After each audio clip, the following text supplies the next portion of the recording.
Truth doesn't always arrive on time, but when it finally shows up, the first thing it does is shatter illusions. And today, a single report coming out of Ukraine is doing exactly that. This is not just a Ukraine-Russia story. This is a story that forces America, NATO, Pakistan, and India to sit up and rethink everything they thought they knew. Here's the headline that Western media is desperately trying to avoid. A US-made F-16 fighter jet has reportedly been shot down by Russia's S-300 air defense system. Yes, the same F-16 that has been sold for decades as a game changer, the same jet marketed as an air defense killer, the same aircraft wrapped in layers of PR, hype, and mythology. According to Russian Air Defense Command, this wasn't an accident. This wasn't luck. This wasn't a lucky shot. They say the F-16 was tracked well in advance. Its flight path was predicted. Only 2 missiles were fired.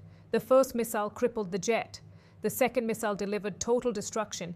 And then came the most brutal line of all, a sentence that punches straight through decades of Western marketing. This is not a special aircraft. Like all others, it falls from the sky. That single statement demolishes the entire F-16 narrative. Now here's where it gets interesting. Ukrainian media initially claimed the pilot was killed, but the aircraft survived. Think about that logic for a second. The pilot dies, but the jet magically flies home on its own? That fantasy collapsed fast. Now Russia says the jet was completely destroyed. Ukraine?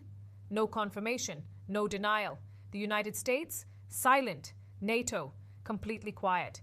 And suddenly, the same Western media that once accepted Pakistan's claims without evidence is now demanding satellite proof, exact coordinates, independent verification. Funny how journalistic standards change depending on who's making the claim. Russia's response was simple. We have reported it. You are free to draw your own conclusions. Now let's talk about the part nobody in Washington once discussed, Pakistan. Because here's the uncomfortable truth. There is very little difference between Ukraine's F-16S and Pakistan's F-16 fleet. In fact, many Pakistani F-16S are older, limited upgrades, chronic spare parts shortages, restricted access due to sanctions and oversight. Now ask yourself this, if an S-300 can bring down an F-16, what does that mean for India's S-400? Because India doesn't operate the S-300, India operates the S-400 Triumph, more advanced, longer range, smarter tracking, and significantly more lethal. And here's the big development. India's 4th S-400 squadron is arriving within the next 4 months. Russia has officially confirmed it. 4th squadron, mid-2026, 5th and final squadron by 2027. Let's do the math. India currently has 3 S-400 squadrons. The 4th adds a 33% jump in total air defense power. On the Western Front alone, facing Pakistan, air defense coverage increases by 50%. That means, instead of 2 S-400 systems, 3 will now be active along the Pakistan border. And we've already seen what just 2 could do. During Operation Sindoor, Pakistani fighter jets hesitated to even take off. Aircraft were hidden inside hardened shelters. Missiles were intercepted from 300 kilometers away. JF-17S were locked before crossing 200 kilometers. All of this with only 2 S-400 systems active. Now imagine 3 operating simultaneously. And there's more. China reportedly tried to assist Pakistan by feeding satellite data on S-400 locations. India's response?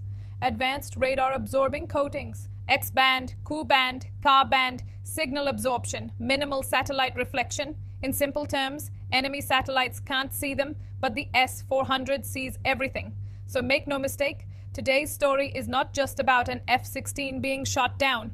This is about the credibility of American weapons, NATO's uncomfortable silence, Pakistan's growing anxiety, and India's rapidly expanding air dominance. Because if an S-300 can knock an F-16 out of the sky, then an S-400 doesn't just defend airspace, it shuts it down.